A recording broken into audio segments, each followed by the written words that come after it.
So what if achieving ultimate spiritual enlightenment, like the highest possible goal for humanity, what if that actually resulted in the total biological extinction of the human race? I mean, it is a massive, completely uncomfortable question, right? Oh, for sure. And it really sits right at the center of this incredible theological collision we are unpacking today. Exactly. So, welcome to the deep dive, everyone. Today we are looking at a really fascinating piece of source material. It's a YouTube video by a creator named Tien Tri Look, and it takes a very sensitive, just monumental topic and totally flips it on its head. Yeah, the speaker in the video is analyzing the Buddhist concept of reincarnation, but, and this is the kicker, they are doing it entirely through a strictly Protestant Christian lens. Which is wild. It creates this incredibly intense intersection of two completely different architectures of reality, you know? Right, you have an Eastern system of cyclical existence just running headfirst into a Western system of linear absolute time. And, hey, just to be crystal clear right up front for you listening, we are looking at this purely to understand the arguments presented in this specific video. We aren't taking sides, we aren't endorsing any viewpoints or weighing in on which religion is right or wrong. Right, definitely not. Our mission today is simply to decode the fascinating theological debate and the ideas exactly as they are laid out in the source material. We just want to understand the architecture of these arguments. And mapping out these ideas is incredibly useful for you listening because, well, the way a belief system defines the very nature of time and existence fundamentally dictates human behavior. Oh, 100%. Whether you believe time is a loop or a straight line, it changes how you make daily decisions, how you perceive justice, and even how you confront the end of life. It changes everything. So to really grasp the Protestant critique being made in this video, we kind of have to look closely at how the source chooses to define reincarnation first. Yeah, that's step one. Because they don't frame it as some mystical, beautiful journey of the soul. They get very specific, starting with the language itself. Right. The speaker zeroes in on the Sino-Vietnamese term for reincarnation, which is Luan Ho. And the linguistics here are critical to the whole argument. Break that down for us. So Luan translates to a wheel, a gear, or something rotating, and Ho means to return, like to come back to the origin. Okay. So the literal translation is basically a returning wheel. And the source uses this definition to construct a picture of this inescapable loop. A soul is born, it lives, dies, faces judgment or hell, and is then pushed right back into the physical world. Just over and over. Exactly. Depending on your actions, you come back as a human, an animal, or, even a basic insect. And the imagery the speaker uses to describe this process, Yeah. I gotta say, it caught me completely off guard. Yeah, it's very stark. It really is, because instead of describing like a flowing river of life or some organic process of growth, they use this highly mechanical analogy. The speaker actually compares reincarnation to a factory robot. The robotic arm, yeah. Right. Imagine a robotic arm on an assembly line. It picks up object A, swings over, drops it at position B, then it resets, swings back, picks up the next object, and does it again. Endlessly. Endlessly. It feels incredibly sterile. Well, and that sterile framing is a very deliberate rhetorical choice on their part. Stripping away all the romance of spiritual evolution allows the speaker to present reincarnation not as a path to growth, but as a rigid, locked-in trap. Which sets up their critique. Exactly. From their specific theological standpoint, they use this mechanical view to launch two major critiques of the cycle. Let's get into the first one, because it is deeply unsettling when you actually stop and think about the math of it. We could call it moral blurring. Moral blurring, yeah. That's Okay. a good way to put it. The video expresses this profound discomfort with what happens to family dynamics if this robot arm just keeps dropping souls back onto the same earthly plane over like thousands of years. Right. The fear outlined in the source is that familial relationships would inevitably collapse into complete chaos. Because the math just gets so tangled. Exactly. If souls keep returning to Earth, a person could eventually be reborn as their own great-great-grandchild. Or, even more distressing to the speaker, someone could end up married to a person who, in a previous loop, was their own parent. Which is just, wow, that completely shatters the idea of a stable family tree. It really does. And I can see why a Protestant worldview, which typically places massive importance on fixed, divinely ordained family structures, Yeah. Fathers, mothers, children, all in their proper permanent places, would view this as a total violation of natural moral law. It takes something intended to be beautifully ordered and turns it into psychological chaos. Right. But that disruption of order is just the start. They follow it up with a second critique that operates on a much larger scale. Oh, the extinction paradox. Yes, the extinction paradox. I have to admit, the logic here is wildly provocative. It's fascinating. So according to the source's understanding of Buddhism, the ultimate goal is to escape this endless robotic loop of suffering by achieving enlightenment, reaching Buddhahood. Right. Right, you want to get off the wheel. But the source points out a very practical reality. Enlightened beings, monks, and those who have supposedly broken the cycle, they generally do not marry and they do not reproduce. Okay, so if we follow that logic. If you follow that logic to its absolute conclusion, it creates a biological endpoint. If the system works perfectly and every single human being successfully follows the path, achieves ultimate enlightenment, and breaks out of the cycle of rebirth, The mechanism for creating new human bodies stops. it completely stops. Humanity as a biological species on Earth would simply cease to exist. So universal spiritual success guarantees human biological extinction. Exactly. The video presents this with a bit of irony, but the underlying point is incredibly serious for their argument. Oh, absolutely. They're using this paradox to argue that reincarnation is fundamentally flawed at its core. They want you, the listener, to see it as a problem that urgently needs to be solved, rather than just some natural law of the universe. Which brings us to the moment in the video where the speaker is basically forced to defend this aggressive stance. Yeah. Because someone pushed back. Right. A viewer on a Facebook channel, a user named Duintruk challenged this entire framework. And it's a great challenge. It really is. This commenter essentially argued that reincarnation isn't just a localized religious belief, but a foundational truth of the universe. Right. And they took it a step further, claiming that if a Christian dies and goes to heaven, they are just experiencing another flavor of reincarnation. That is a brilliant counter-argument by the commenter. It essentially says, hey, getting a new life in a heavenly realm sounds an awful lot like reincarnating into a better neighborhood. Yeah, just moving up the real estate ladder. Exactly. But the speaker in the video systematically dismantles this, and they start with an attack on the word universe itself. And I have to admit, I found the speaker's method here a little frustrating. Because they get unbelievably literal. So literal. They look at the actual physical universe. The speaker points to the sun, the moon, the stars, the galaxies, and notes that these celestial bodies do not reincarnate. Right. They operate on fixed physical laws. They burn out or they keep spinning, but they don't experience a spiritual rebirth. So therefore, the source concludes, reincarnation cannot be a law of the universe. It is strictly a concept bound to living creatures on this specific dirt ball we call Earth. It's very localized in their view. But I found myself, arguing with the screen at this point. Isn't the commenter clearly just using universe as a grand metaphor for all of existence? Well, sure. It feels like the speaker is weaponizing a dictionary definition of astrophysics just to dodge the philosophical weight of the commenter's point. I get that. It absolutely looks like a rhetorical dodge at first glance. Right. But if you dig into the theology behind it, it reveals why the speaker insists on this strict boundary. Okay, unpack that for me. In this specific Protestant framework, blurring the lines between the creator, the mechanical universe he designed, and the living beings on Earth is philosophically dangerous. How so? Well, God created the stars to be static machinery. He created humans with souls. If you apply a spiritual law to a mechanical universe, you start drifting towards pantheism, which is the idea that God is the universe itself. Oh, I see. The speaker has to crush that idea immediately to maintain the total separation between the creator and the creation. Wow, okay, that actually makes a lot of sense. The literalism is essentially a defense mechanism for their theology. Exactly. But I think the source's second response to the commenter is much more compelling anyway, because it goes back to that robotic A to B transfer. Yeah. They argue about the incompatibility of species. Yeah, the hardware argument. The logic here hinges on the actual hardware required for the transfer. The source argues that for a cycle to work, the entity being moved has to actually fit into its new container. Right. And in the video's theology, a human being is uniquely complex. We are constructed of 3 distinct parts: the body, the spirit, and the soul. And they define those parts very specifically, which is key. The body is just the physical vessel.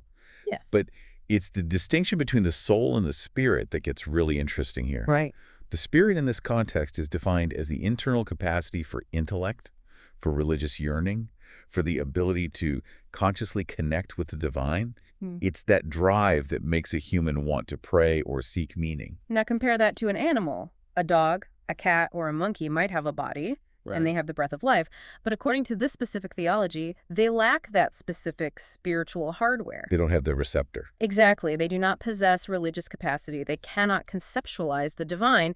Therefore, the speaker argues the entire mechanical cycle of reincarnation breaks down on a technical level. Because you can't cleanly copy A to B. If A is this profoundly complex human spirit screaming out for a connection to God, and B is an insect or a dog that literally lacks the biological and spiritual architecture to process that desire, the data doesn't fit the drive.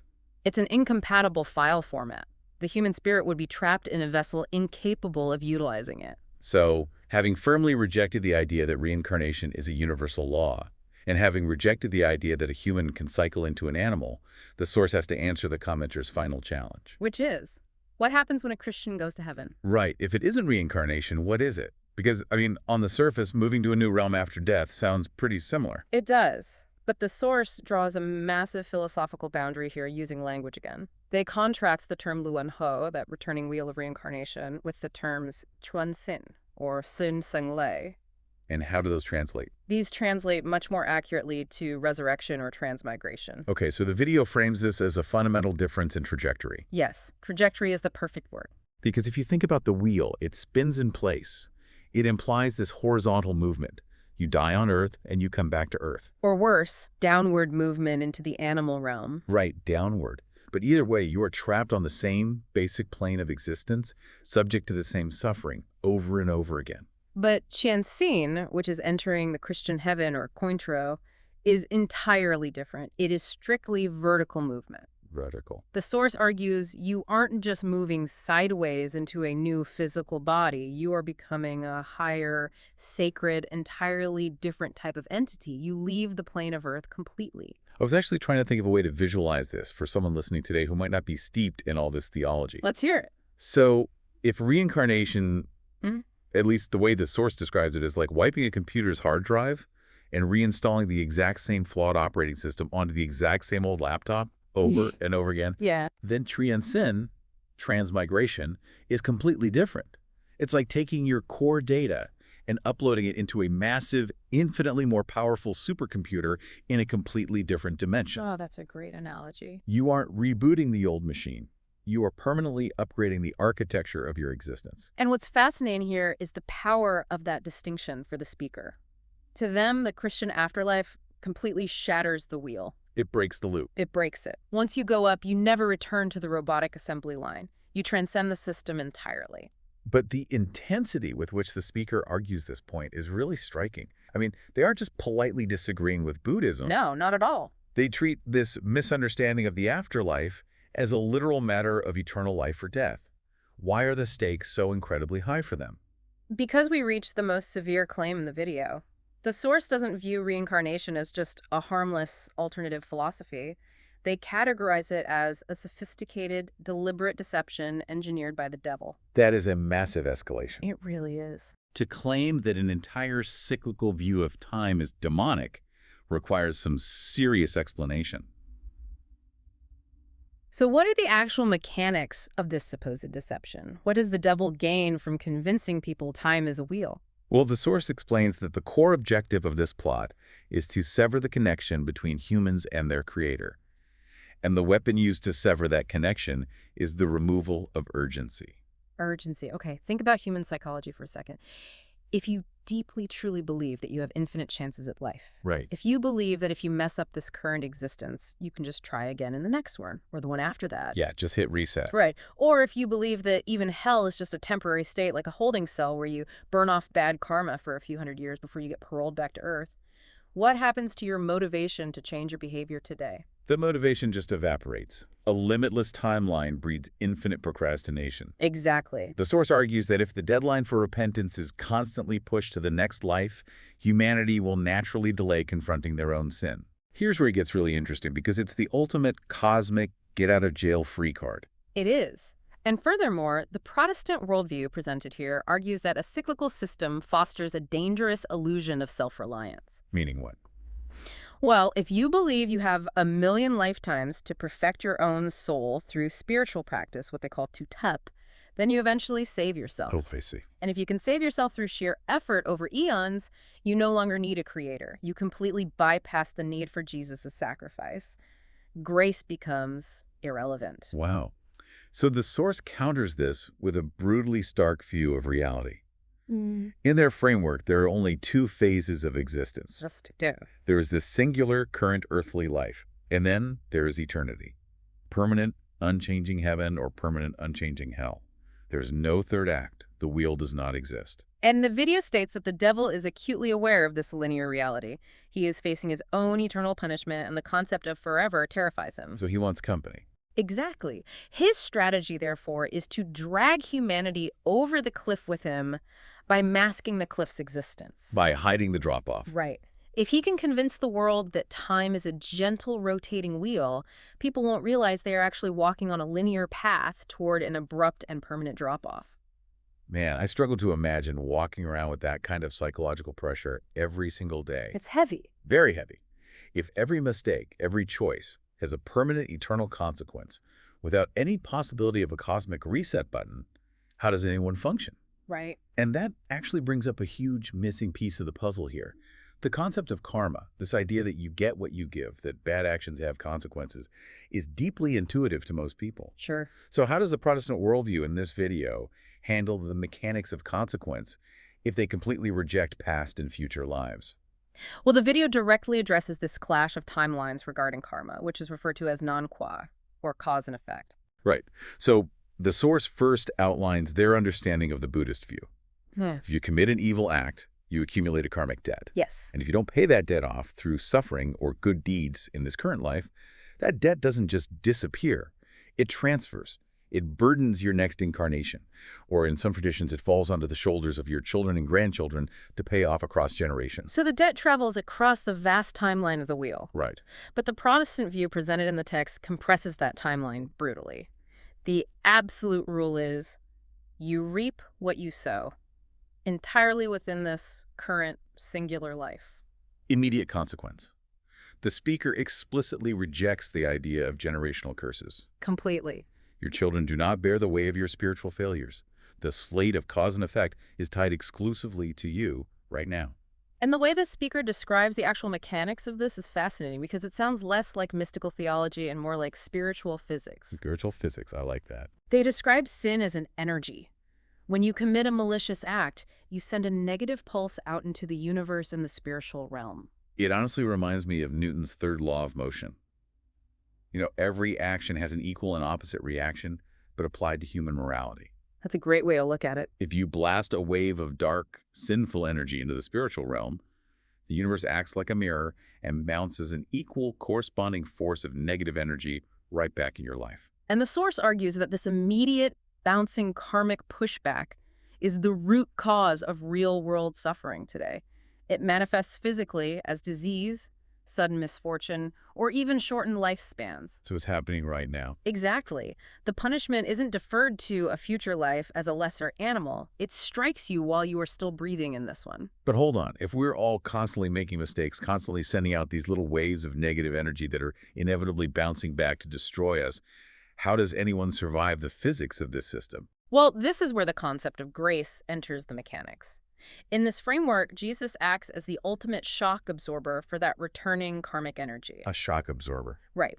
Through the act of genuine repentance, the destructive force that should bounce back and hit the individual is intercepted and absorbed by the divine. But the source issues a genuinely severe warning about trying to manipulate that absorption mechanism. Oh, the warning is visceral. They argue that God's grace is not an endless loophole for intentional malice. If a person continuously and intentionally commits evil acts, banking on the idea that they can just utter a prayer later and have Jesus absorb the cosmic hit, Right. the source claims that person is essentially crucifying Jesus twice. Man, I had to pause the video when I heard that. Crucifying Jesus twice. Heavy. The brutality of that phrase is so intentional. The mechanism here is profound. Because if Jesus had to endure immense physical and spiritual agony to build the capacity to absorb this karmic energy, then intentionally sinning means you are consciously forcing him to endure that absorption process all over again just to cover your tracks. Yeah. You are weaponizing grace. It implies a staggering abuse of the system. The speaker makes it very clear that divine patience has limits. You can't just game the system. No, you cannot treat the Creator's grace as a recurring insurance policy while you intentionally generate negative energy. The physics of consequence will eventually catch up to you. So what does this all mean for you, the listener?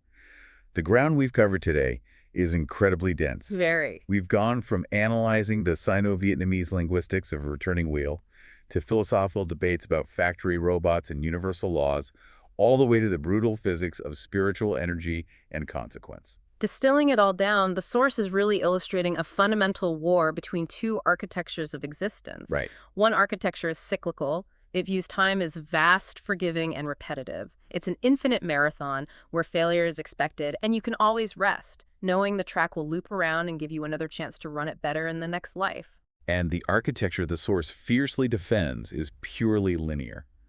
Time is a one-way street with no reverse gear and absolutely no reset button. None. The stakes are almost unimaginably high because the road doesn't loop, it ends, opening up into a permanent, unchanging eternity. Because time is finite, it demands immediate, urgent action. It requires a reliance on grace right now, today, because a next life simply doesn't exist to fix yesterday's mistakes. It places an overwhelming, defining weight on the present moment.